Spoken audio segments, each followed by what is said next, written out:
Cool. All right, y'all. This is I'm going to try to keep this as simple as I can. What I want to do is get into some Q&A because I know people are going to have lots of it, and then we'll kind of work through it. I will do some screen share stuff later, but just know, I think by the time you get to the end, you'll understand why we're not opening up Claude or ChatGTP and kind of cranking through that, just because that's not an effective use of your time or mine right now. As we progress through this and we continue to grow, I'm more than happy to share that and actually do some of that workshop-based stuff. But today, I want you really to walk away with, okay, this is how I approach it and get a really good result for me and my business. Okay, that's where we're at. Cool. I noticed we have some high power users in here. Kelly Melody is in the house today, y'all. Kelly, you use all of these tools. You've got little friends running around all the place as well. I just want to ask you this, if you're available to share with the community before we get started. Do you believe that AI is a black box that solves all the problems of your business? No, it can't. It has yet to solve all of my problems, but we're working on it. We're getting there. Awesome. Sometimes it's creating more problems. It definitely can. And so somehow I'm jacking stuff up already. I don't even know why we have that there. Well, we're gonna keep rolling anyways. All right. So, what is happening here? Anybody else see that? I don't know why we have drawings all over the screen right now. Yeah, forgive me. We're using a tool that I'm not familiar with. Let's back out of here. Okay. You guys see those blue lines, Eric? Yes. I don't know Yes. how Yeah, they it how might they be got there. I'm not might touching be from anything. Zoom. You're probably drawing with Zoom. What's that? You're probably drawing with Zoom. All right. Well, we're gonna keep moving anyways because I don't know what that's from or how I got there, and hopefully it doesn't continue to do it. All right. So here's the question of the day, y'all. As we get rocking here, the real question is, what is stealing your time? A lot of the times, people will start with these events, and they will look at it and say, okay, I've got a million things in my business that I need to do, but prioritization is really, really difficult for a lot of people, right? It's very difficult for a ton of people out there. So, really thinking through how that works for you and your business is super important. And the reason that I start here with this question is because if you start with the 10-pound sack of bull dookie, if you will, the thing that's weighing you down, that is literally suffocating you every single day in your business, and you start there, you will find the most relief. Okay. And I think for most people in business, you're going to find that this has to do specifically with operations. Usually it's tied to another category, which is what? Administrative, right? How many agents do y'all know that sell 30, 40 pieces of property a year and are still doing all of their manual administration? They may have a transaction coordinator, but they're still the ones filling out their CRM or taking the notes or whatever it is. They're putting lock boxes on the door. They're putting signs up. Like, has anybody has anybody ever seen those agents? I mean, that's usually most of us, right? So like I guilty as charged. Hey, hanging out with you guys on that team. Okay, so that's the first thing that I just want to admit to the fact that I have been there, right? But we need to start clearly defining those things if we're going to start removing them from our lives. Okay. And we're going to give you some general terms, but I'm going to show you how to really unpack this. Okay. So generally speaking, those things look like this.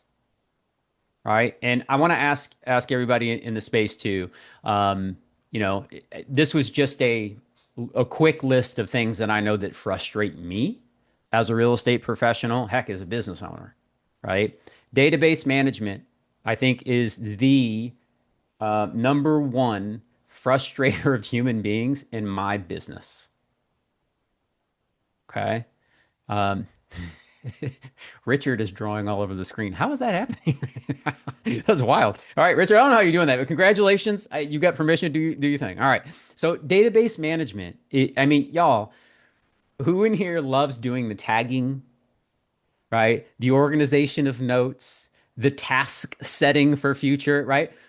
The method is anytime you go in a CRM, there should always be another task set. We all know how to use it, but how many of you right, on a day in, day out basis, are actually getting to use the tool that way, right? And the reason usually that we don't do that is because we don't have enough what? What's the word everybody loves to use? Time. Time. Exactly. Same reason we don't go to the gym. Same reason we don't whatever it is. I completely understand, and I'm not the only one who suffers from this situation. Okay. Emails are another one. Y'all, how many times do you get I don't know about you guys, but I'm probably up to 100 to 200 emails a day. That's a very wide berth right now. I know that, but I stopped counting years ago. I go through a quarterly unsubscribe where I literally go in and just for an hour I'll sit on the couch and unsubscribe to everybody. It doesn't seem to matter, right? We still we still end up with 50 emails a day about stuff that isn't relevant to my life or my client's business. All right. So that's another thing that usually roadblocks scheduling. Scheduling is a huge thing for a lot of people, and this one's the one that I'm very excited about solving. MLS lookup. Oh my God. Our MLSs, they are, and this is I'm going to be very liberal right now. They are this much above a government website, right? In most cases, right? They're clunky, they're junky. You got to take 14 steps just get to the thing you want. It's wild. It takes time, right? Marketing. Y'all, when you're marketing listings, there's a lot of moving parts in that usually, especially if you're someone who's doing more than just a sign in the yard, right? How do you let your seller know how your marketing efforts are showing up in real time? How do you do that? Usually requires a lot of research for you, right? And we've gone through that path. And I'll give you an example. Like one of the don't fire me email that we send to sellers, for years I've been taking screenshots of Zillow shares, right? Redfin shares, taking a screenshot of our hit counters and how many agents sent that. Like it's a lot of manual work to put that in front of somebody, plus all of the advertising that we do. Right, but they don't have access to all the tools in the system. So that's another one that usually really holds people up. Market research. This one's a big one, right? And this is one thing I will say that I love about these tools. The market research that we have available at our fingertips right now is so much better because of AI. That is absolutely true. But it can also be really, really bad if you don't know how to check your work, right? Because it will just, and we'll talk about why. Okay, so what else? What else on this list, y'all, is like, no, you know what I mean? You're like, you see this stuff all the time, and you're like, it's just killing me. What else is holding you back? I pulled my entire room of real estate all day family. I got some great feedback on it, and it was a lot of the same things that was bothering us. But on a daily basis, what are the things that you're doing that you know you should not be? Meaning that, like, if you're selling real estate and your average commission is somewhere between 7,000 and 15,000 or more per transaction, what are the things that you shouldn't be doing that you still are? All right. Feel free to share. Go ahead and unmic, and I'd love to hear it because this is where the real work comes from, and I think that this is also going to help a lot of people gain perspective on things you can solve. So I'd love to hear from you guys and ladies. Good morning, Paperwork Juan. and document management. Okay. Document management, love that. Paperwork for sure. Good morning, Juan. Looking up expired and notice the default numbers in forewarn. So you have to get the name and look up put it in forewarn, and it takes a long time to Yep. do all that. But I'm doing it. Absolutely. Dave said CMAs, commenting on social media. That's a great one for sure. That is something that will chew up a lot of time because where do you usually find yourself doing that, y'all? Is that the couch at night when you're supposed to be hanging with your fam? Yeah, that's usually where that's happening. Shout out to Crystal for sharing that for sure. And I agree, right? These are the places where you can kind of get hung up and get stuck, right? So the real question, yeah, direct mail. There you go. That's a good one. Back and forth with showing requests on occupied listings. That was one that came up multiple times when I pulled our community newsletter. There you go. Okay, that's a good one. blogs. There's all kinds of tasks, right? But the ones that are really holding you back, or if you hired a coach, they would go, "Why in the heck are you doing that?" Right?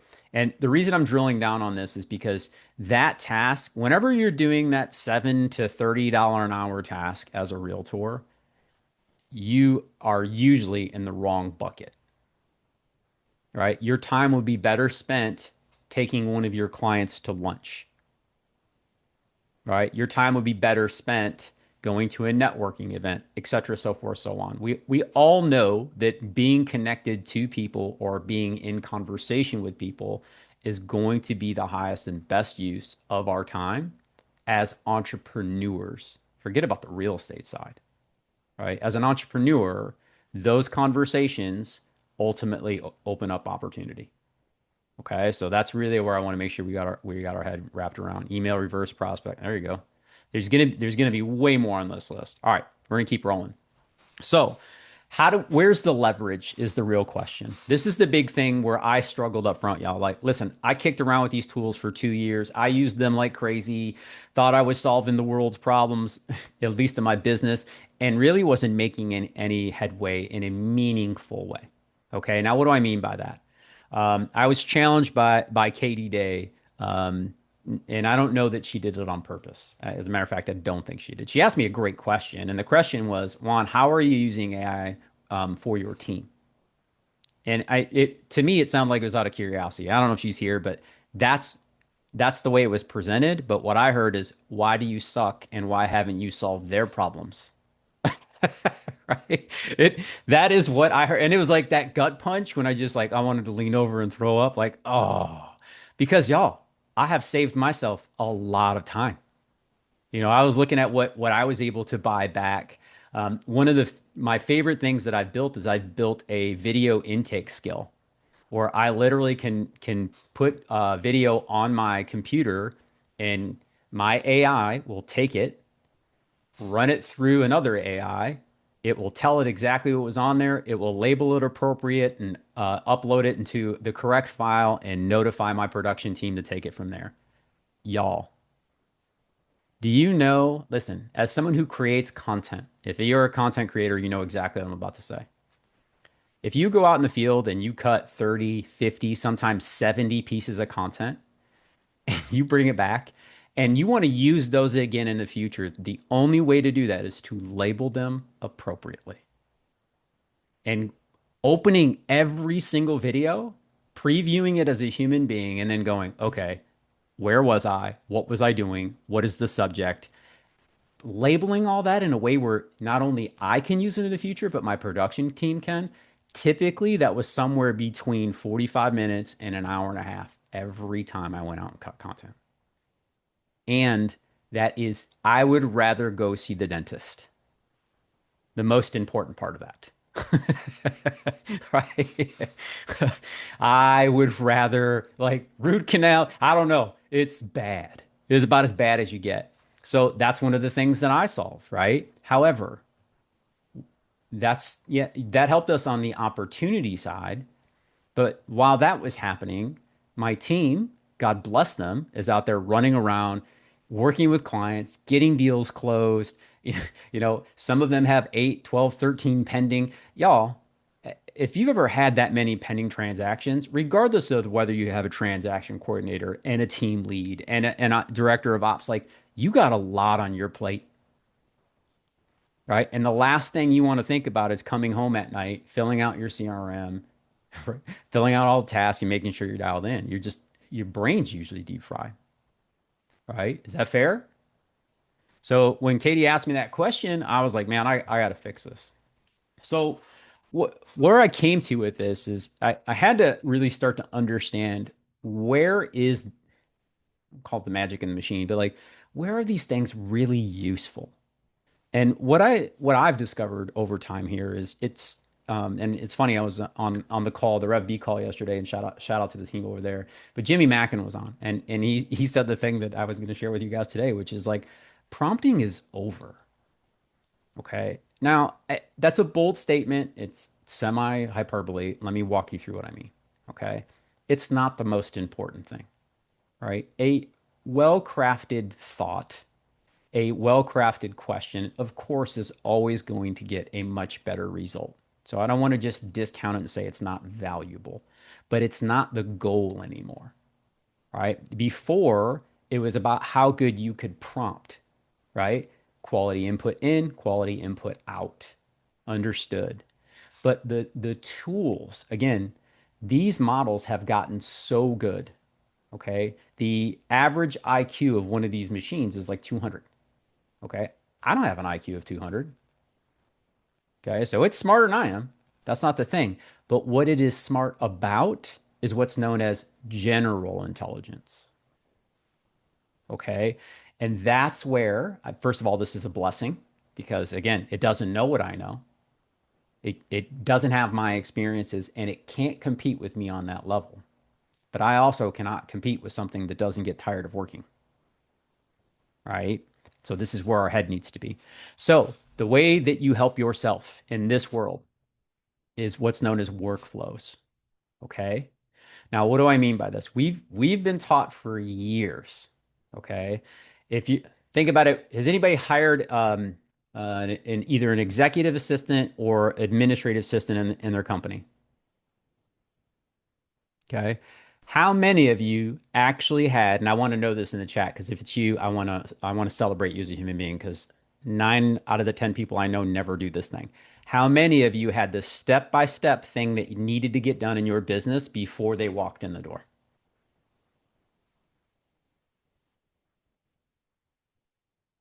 If it's you, we genuinely want to celebrate you, right? Yes, SOPs is what they're referred to. Right? No, they did the SOPs for me. This is the path, right? Almost everybody hires the person and we all go, crap, how do we train them? Okay, I'm going to show you. I need you to document it. I've heard it. I've heard most of my friends say that thing, right? Like, I need you to document this. Okay. And trust me, I am not immune to this either. We did it the exact same way. Okay. Now, we all know that that's the wrong way to do it, right? And why? Because what happened when that whole situation occurred? Right? You showed them once, you prayed that they were going to get it perfect every time after that. And then they call you and because they keep making mistakes or they don't do it the way you want and like this keeps going back and forth until they're seasoned enough to know, okay, I made these mistakes, I don't want to do that again, right? And this is the way that Cindy wants this from me. All right. And it just takes time. It's just like any good employee, it takes time.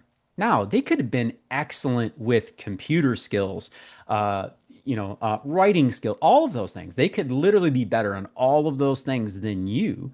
But because they don't know how you do the thing, right? How you do it matters most. And the cool thing is these tools are already at 95%, meaning that like they can handle any language you throw at them.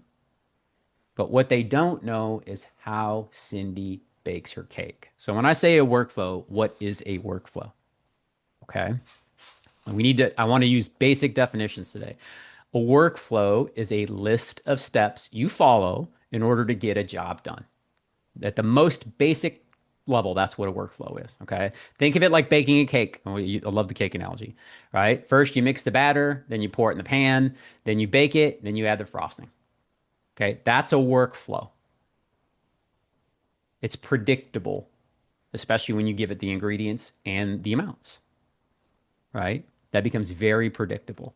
But workflows with AI are where all the leverage is. Okay. If I can share anything with you today, the one takeaway I want you to understand is your proprietary workflow is the most valuable thing that you can present to this tool right now.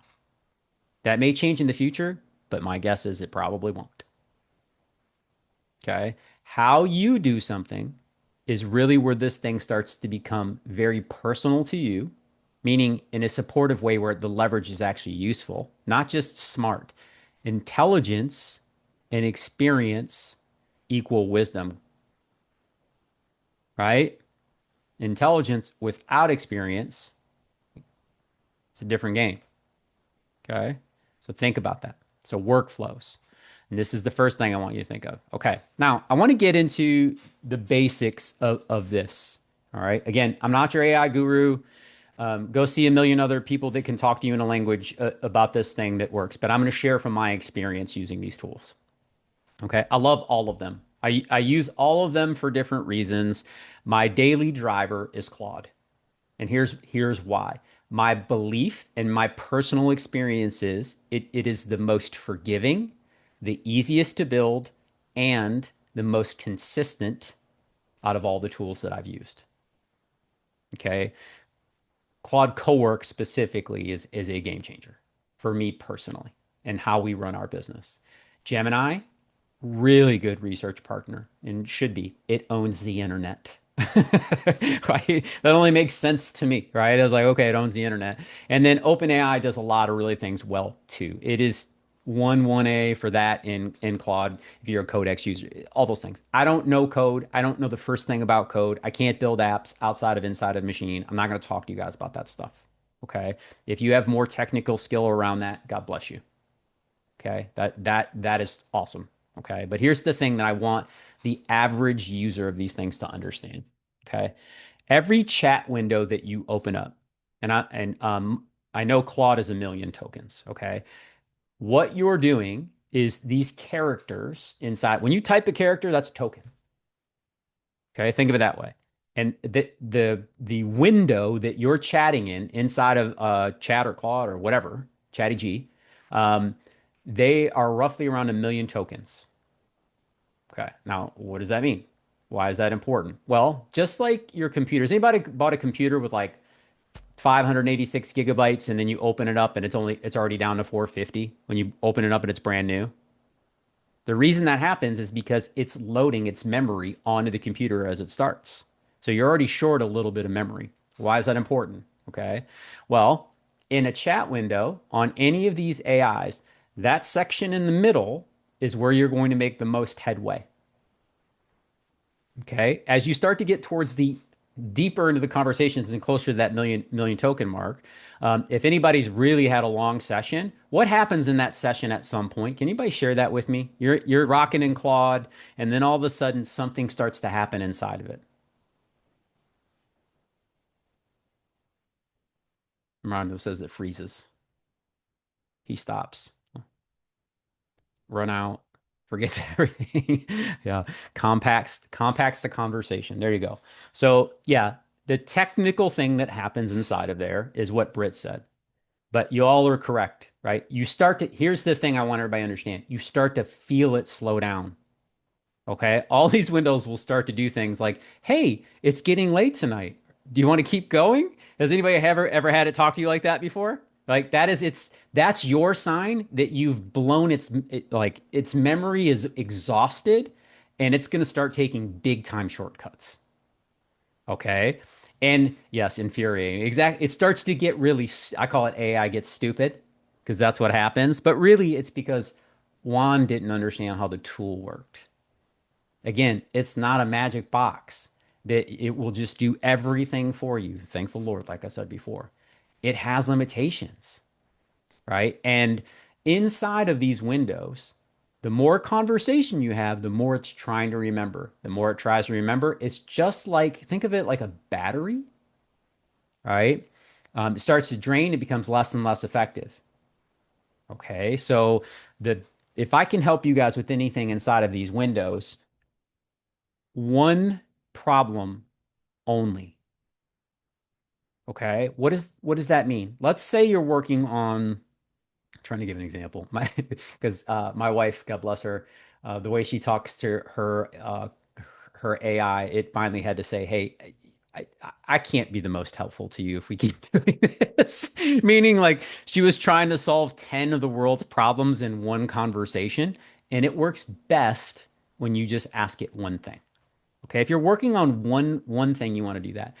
And here's the other thing I want to share with you guys. If you get to that point where it starts compacting the conversation, you should consider that session over. Okay, now I want to explain how to keep going. When you hit that limit, which if you're building and when you guys start building the way we're building now, you're going to. When it gets to that point, here's the thing I want, and you guys should all take a note. Ask it for a handoff file. Okay, right there. As soon as you get the first compact, that means it's going to start taking shortcuts. Why? Because AI is not intelligence. It has an IQ, I understand that, but it is taught on human language. And all it does is predict the next word and or token. That's all it's trying to do. Okay. And now what has happened is it is trying to do too much and it's going to start making mistakes and start predicting things. People used to call this hallucinating. Yeah, you guys heard that term before, right? But really what it is like, dude, I can't keep any more of this context in here. There's so much in here. And every time you ask me another question, it's trying to pull all that context back into there. So think of it this way. If you got 1 million tokens, it doesn't sound, that sounds like a lot. But when you start, it loads up 10,000, right? And then every time you ask it something, whatever it fed back to you, that gets pulled back into that conversation again. And this just keeps compounding over time. And then it'll start to slow down. Ask you if you want to take a break. Hey, you want to go on this tomorrow morning? That is your sign that it's starting to cheat. And you really need to start taking it to work. But the best thing you can do for yourself is ask it for a handoff file in an MD format. That stands for Markdown. Okay. You take that Markdown file, go to a brand new chat window, open it up, and it will pop open again, and it'll be like the fresh morning, ready to rock and roll. Okay, I'm telling you right now, this is one of those things that was biting me in the butt over and over and over again. I got if anybody else has had this happen before, this was mortifying. I got really deep into a build where I was really excited about what I was going to get into, and I got so far I couldn't even get it to build the handoff file, and I had to start the whole thing over again in another conversation.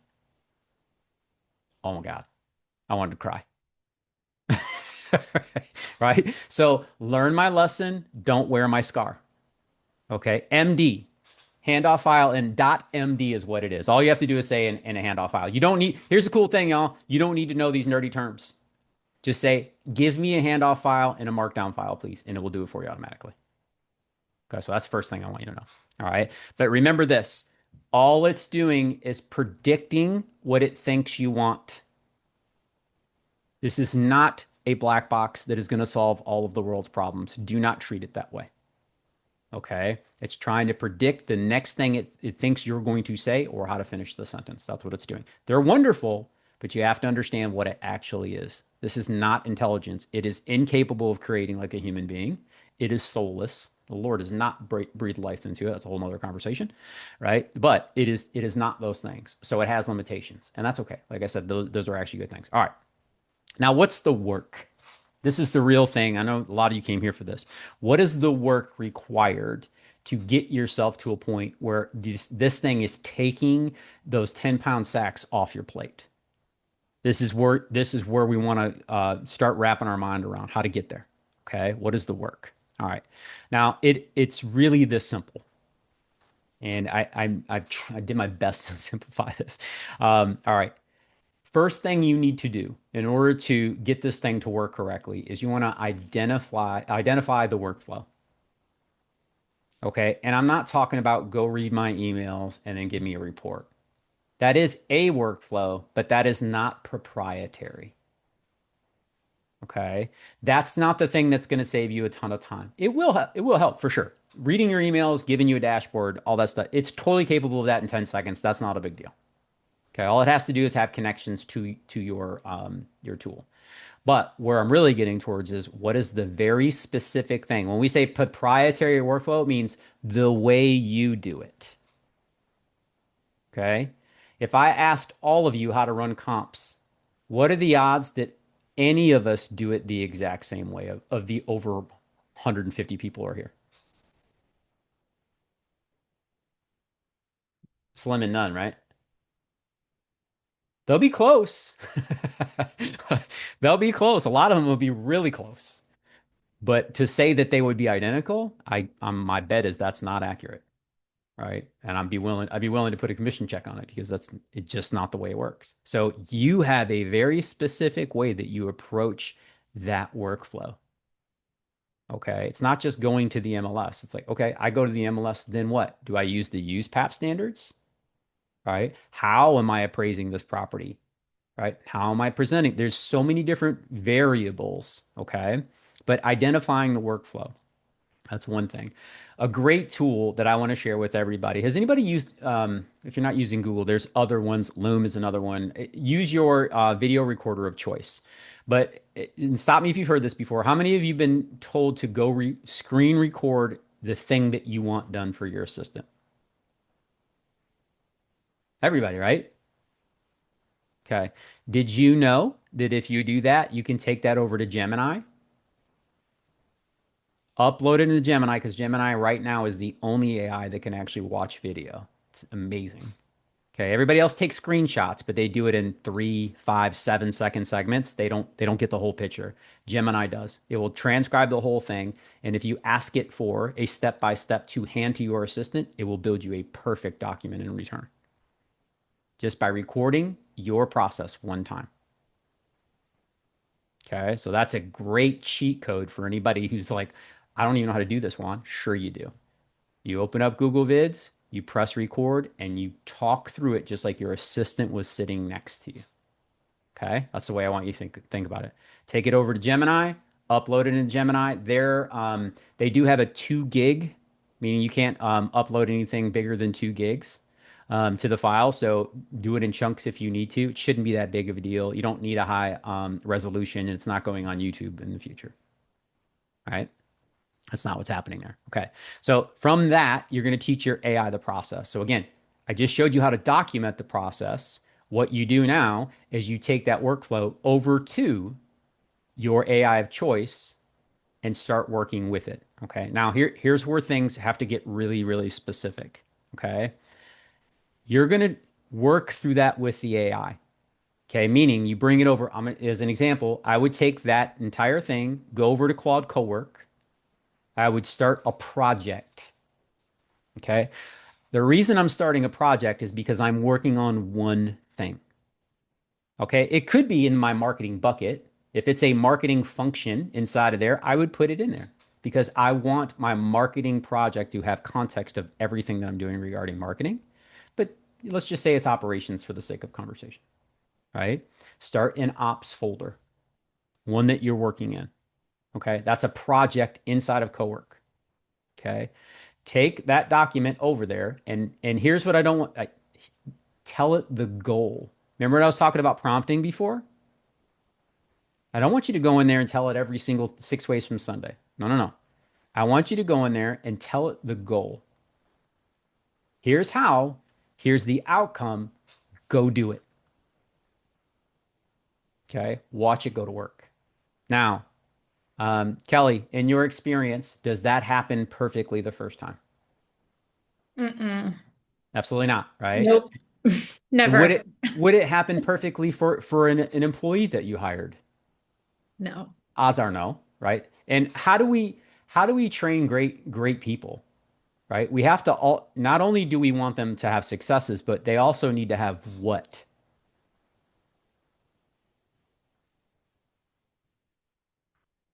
Do yes. Aren't most of us better because of the losses we took? Right? We are, right? And remember, who were these LLMs trained by? People. They were trained on our information. Okay? They're trained on our knowledge. So they're going to make similar mistakes. Now, why is this important? Because as it goes through the process, okay, it needs to understand what a successful run looks like. That's what your video document was for. This is a successful run. Okay. It's going to go in and fumble around. Okay. It said to do this. How do I do that? Well, I don't have connections to this. Here's what's really cool. If it doesn't have a connection to it, guess what it's going to tell you?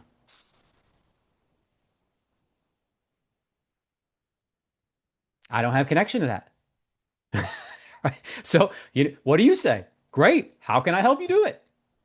Oh, you open up this. It'll literally go look up the tools that you use and say, this is how you do it. I can even take over your screen if you want, and I can walk you through step by step. This is why this thing is really cool. So that's where it gets really smart on the other side. Because for us non-technicals, which I am not a technical, I know it sounds that way. Trust me, I'm not. I ask Eric. When something fails, he's the first person to get a phone call. Okay. But what I've learned is all I have to do is, hey, thanks for handing that back to me. No, no, no. You show me how to do this. Oh, okay. Because it'll try to tell you it can't. And it will try to get you to do it first. But here's what's really cool. Keep pushing on it.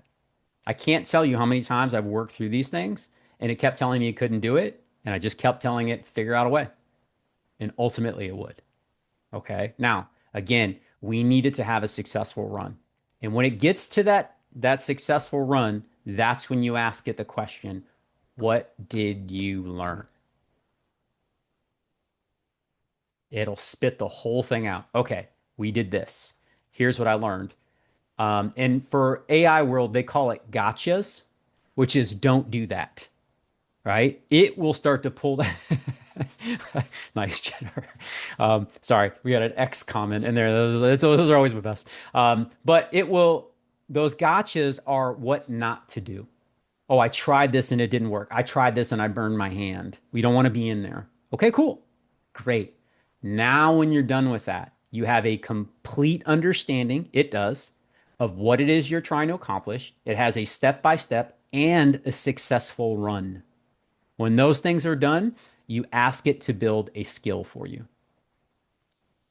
Okay. And a skill, if you go back to the training video that you watch, is nothing but a set of instructions on how to do something repeatedly. That make sense? All right. Is this helpful, y'all? Oh no, I'm so far in Nerdville right now. I'm so uncomfortable with this. Okay. This is like, oh my God. All right. Because I like to be in the weeds, but this is crazy. All right, skills. Let's get into that. A skill. Now, we talked earlier about the workflow. Now, what is a skill? A skill is like the recipe card. Okay, if you think about those two things together. Well, okay, we know we have to put the cake in a pan. We know we have to put it in an oven. But how much? How much salt do we need? How much flour do we need? How much icing? How much butter are we going to use? How long is it going to be in the oven? That is what the skills do. Okay. And these skills will change your life. I'm telling you right now, the proprietary workflow plus the skill equals, I'm going to say freedom, but for sure it equals massive leverage. Okay. Those are the two things that I know will come of it. All right. Now, think of it this way for those that are visual. It needs to understand my workflow. I have to show it my way of doing things, not the way. I promise you, you can go download all kinds of skills of how to do this, how to do that. That's great, but you're still going to have to go spend the time fixing it no matter what. There is no workaround on the fixing it part for the way that you do something. Okay. It can do very general things, but it cannot do them the way that you do. So the workflow, skills, and then lastly, task and scheduled task. Okay. This is how things happen automatically for you. That makes sense, y'all? Okay. These things, they're there, but it doesn't know when to do them. It's not going to do them unless you tell them to do it like a lot of employees, unless you schedule it out. And this is where game changers happen. Who in here has a daily dashboard that you're already using for through AI as an example? Every morning you got a morning brief. I do. Yep. Yeah. That's a very easy entry ramp into workflows, essentially, right? All it's doing is taking whatever is in your daily brief. It could be your emails, your calendar, and the news articles from the things that you find most important daily. I don't know what it is, but that's a very basic example of what we're talking about. Okay. Yeah. Saves me 20 minutes or so research. Absolutely. All right. It's the SLC market report. There you go. Yeah, Salt Lake City, right? That's a great example of how to utilize the skill and how it's buying back your time. All right. And those scheduled tasks. Now that's a task. If it's happening daily without you initiating it, and that's how it's set up, correct, Cindy? It just shows up every day, right? Yes, that's right. Perfect. So that's a task. It's scheduled. You already have it rocking and rolling. Same way, right? Just like if you hired a full-time assistant to come in your office, hey, the first thing in the morning, I want you to read my emails, read my calendar, pull up the market data for the last 24 hours and X, Y, or Z. And I want that delivered to me right when I walk in the door. Same thing. Scheduled task for an employee. Okay. Katie, am I going too fast? She did ask me not to. No, no, you're not. Okay. All right. That's good. All right. So now I want to share with you guys my favorite skills. Okay. And I'm gonna get into this a little bit. I can probably show you some of this stuff, but I think this is where conversations really need to take place more than anything else. And here's what I also want you to know. I'm happy to share any of my skills with you guys, but you're gonna inherit problems that I'm going to deliver to your inbox. Right? And the reason being is because you don't do it the same way that I do it.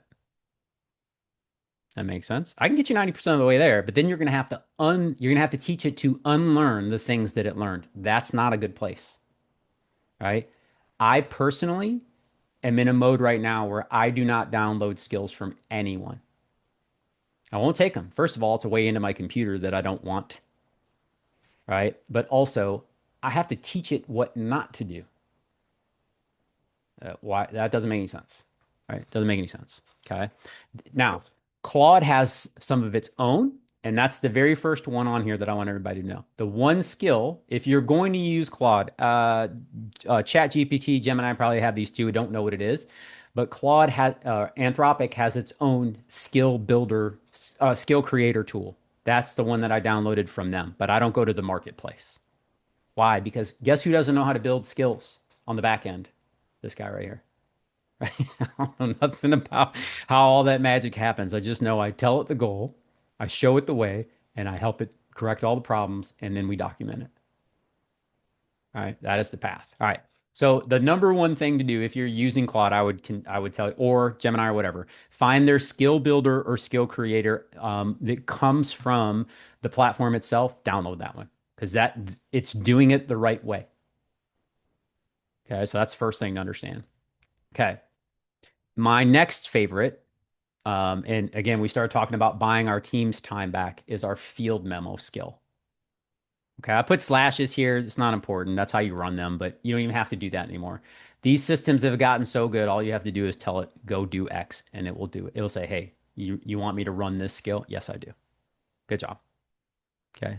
But if you don't want to have it ask you for permission, you just hit the forward slash. Okay. But let me walk you through it. So this one is the best one for our team. We implemented this about 3 weeks, a month ago. I can't even remember now. We've been testing it for a little while, but it's up and running for my Florida team.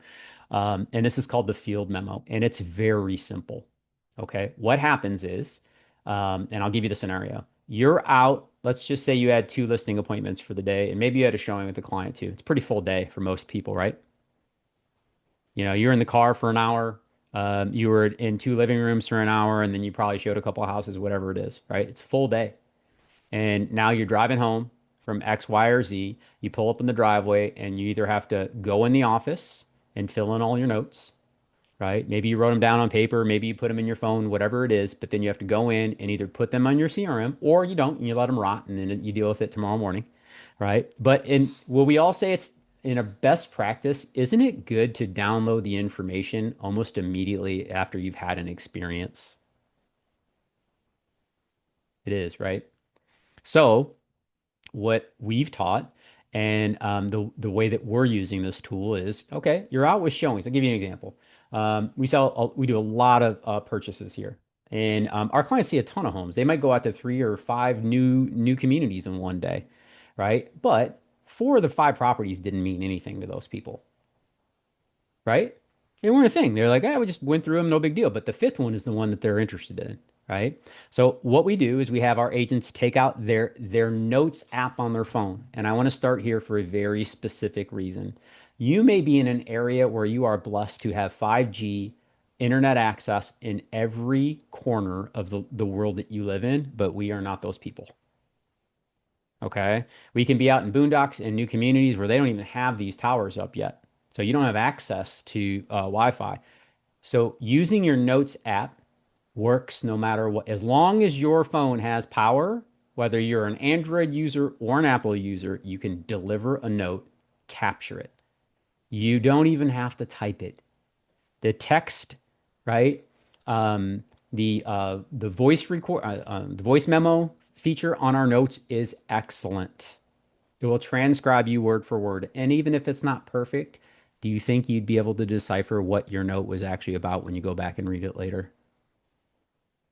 You probably would, right? So don't get stuck in the weeds here. But the reason we use that is that. Now, the next thing that they do is they literally hit the up arrow. We use all Apple devices mostly. They hit the up arrow and they send that to their assistant, who is behind the scenes is Claude, their assistant in Slack. They don't do anything other than the name has to match the profile, and then they can just ramble on in that note for 10 minutes if they want. And they share that to the Slack channel. Claude recognizes the note, takes it, finds the client in the CRM and pins that as the most recent note inside of that for them.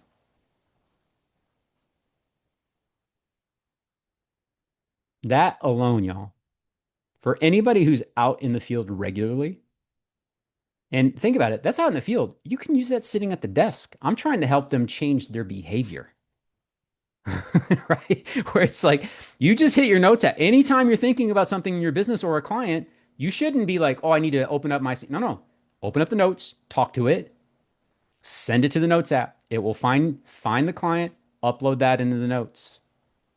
Okay. And now we're starting to bolt on the additional skills of, hey, can you go put this in my calendar? Can you set a task? Will you remind me on X date about this? So they don't have to go into the system to do it. Now, y'all, if that was the only thing that you learned how to use or implement in your business, is it fair to say that almost everybody in here could buy back somewhere between 30 minutes and 3 hours of their life every single week?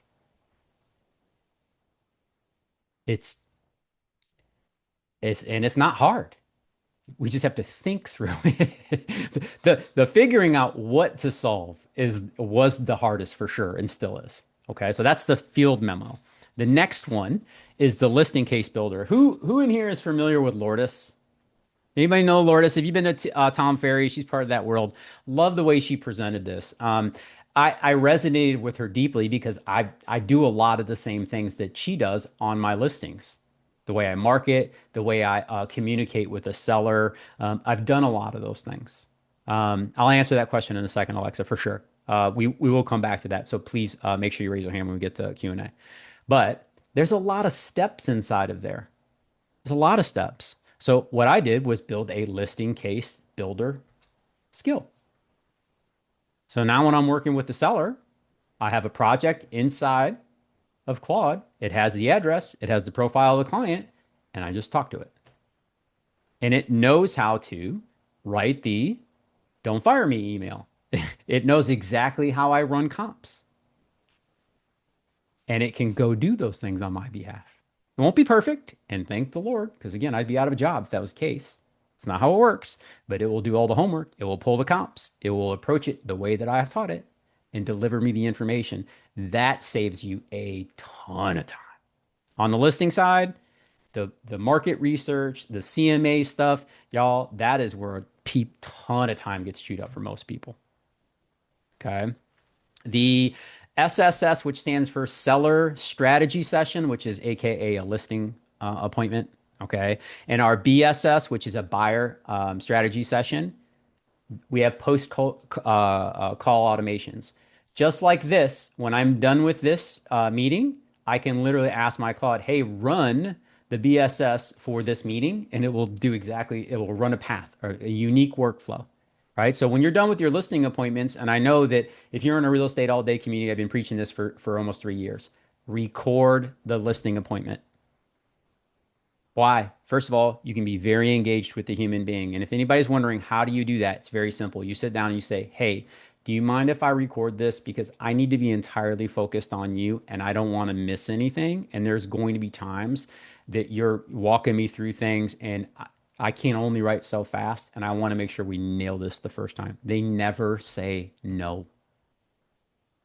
As a matter of fact, they're very thankful. Record it. Record it on your phone, on your voice memo app, whatever works best for you. Okay. If you got a Claude note, whatever. But I'm telling you, record it. And then when I'm done with that, I ask it to run it. Now, I'll show you a version of this here in a second, but that is the one that saved me the most amount of time. I sat over 300 Zoom calls last year because of YouTube. What a huge blessing, right? You want to know an hour to an hour and 20 minutes with each human being, and then you got to get done and then put all the notes in your CRM afterwards and try to, what did I remember? What did I forget? Like, I've been through all that stuff before. And they're telling me their kids' names, but they're going super fast. And I'm like, shoot, they told me I can't remember the third kid's name. I hated that. Right? Now I don't have to worry about that anymore because when I'm done, Claude automatically runs the play, takes the entire note in a framework that I built, puts that inside of my CRM, notifies my team agent that the note is in there and you're ready to rock and roll. Here are your follow-up steps, agent. Here are your follow-up steps, Juan. It'll even build we call them relocation guides. It will build those guides for the clients in real time when the call's done automatically. And you deliver that stuff to people's inboxes, like school information. It'll even go in there and go as deep as, hey, this school has 13 students per teacher. That's the kind of stuff they don't find on Google. And it like changes your relationship with human beings. Okay. The showing confirmation one. This is another one, right? How many of y'all have been in this scenario? You've got to go show houses. You got an appointment that day. You're waiting on showing confirmations because some of the properties are occupied, some of them aren't, right? You request 3 to 5, and then you've got to get out the door. And now you're spending the rest of the day waiting on those confirmations so you can reply back to your client. Hey, we're good to go on these 3. This one couldn't do it. This other one took a contract, whatever it is, right? We're all in that situation, correct? Well, now we've got it set up to where once the confirmations come into the agent will literally reach out to their assistant on Slack again and say, hey, we're confirmed for so and so. I've got 5 properties scheduled today. I need you to go look at the confirmations and send them the email. That right there is another situation where you're talking 10 to 20 minutes easy for most people. But it takes that stress out of your life, more importantly. All right, it just removes the stress, which is amazing. Okay, now the other one I want you guys to think of. Well, I'm going to end on the last one, the brand architecture. I have a brand architecture document, and we'll walk through like second brain stuff here in a second. I'm almost done, y'all. We'll get into Q&A, but it's very specific to me. If you saw the post for this event, either on social or through Zoom, that was built using my brand architecture. Yes, it has images of me, but I actually have fed it the font styles that I use, the color palette that I use, and also the style. I really want to harp on this. Where do you shop? This is where most people make mistakes. You want AI to make good images about you as a human being? Let it know where you shop.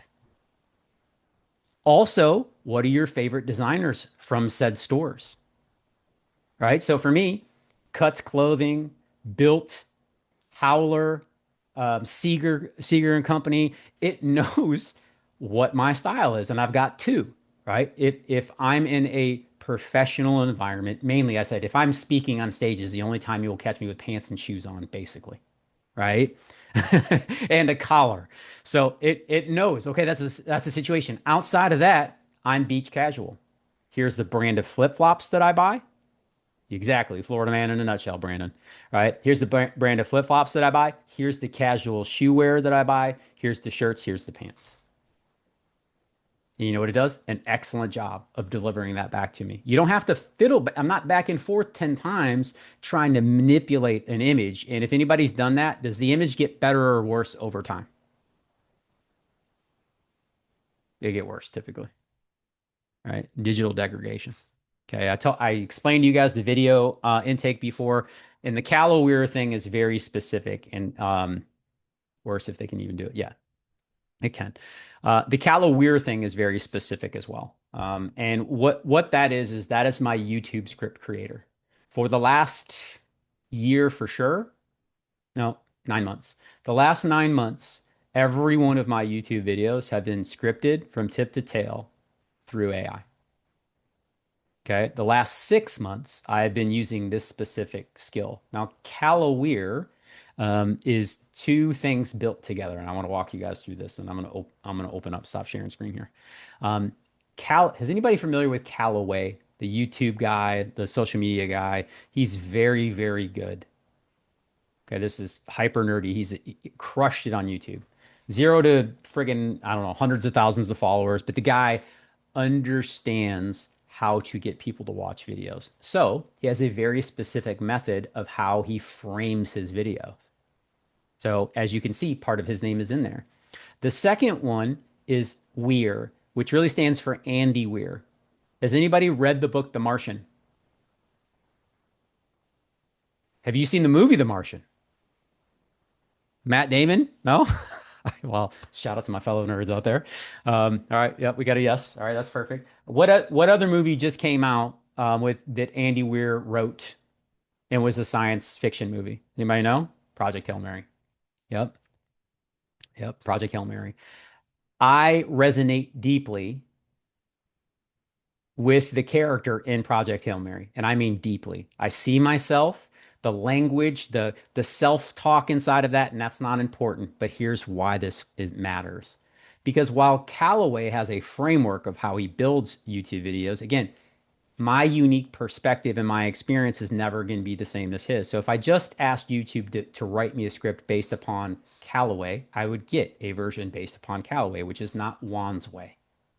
Okay. Now, that's one component of it. What about my brand voice? Okay. The reason it's called Weir is because I resonate deeply, right, with Ryan Gosling's character in the movie.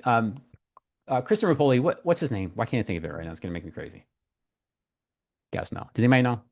Anyways, the teacher slash scientist in there is exactly who I was like, this is like me written out. So I gave it those two things. Yep. Grace. Yep. Ryland Grace is the teacher's name. Thank you. So what I said is, hey, take these frameworks. I want you to deliver it in this manner. And now it makes really, really good scripts that are very close to how I sound and I deliver. Okay. I still have to put my sauce on it, y'all. If I just took that and ran with it, they'd be junk. But what it gets me is 90% of the way there, right out of the rip. Okay. And then I put my magic sauce on it. But that has been a game changer for me. When I write social media, it all goes through that lens. Here are the frameworks that we know that work based upon psychology. Here's Juan's brand voice. He'll put a secret sauce on them in the end. Awesome.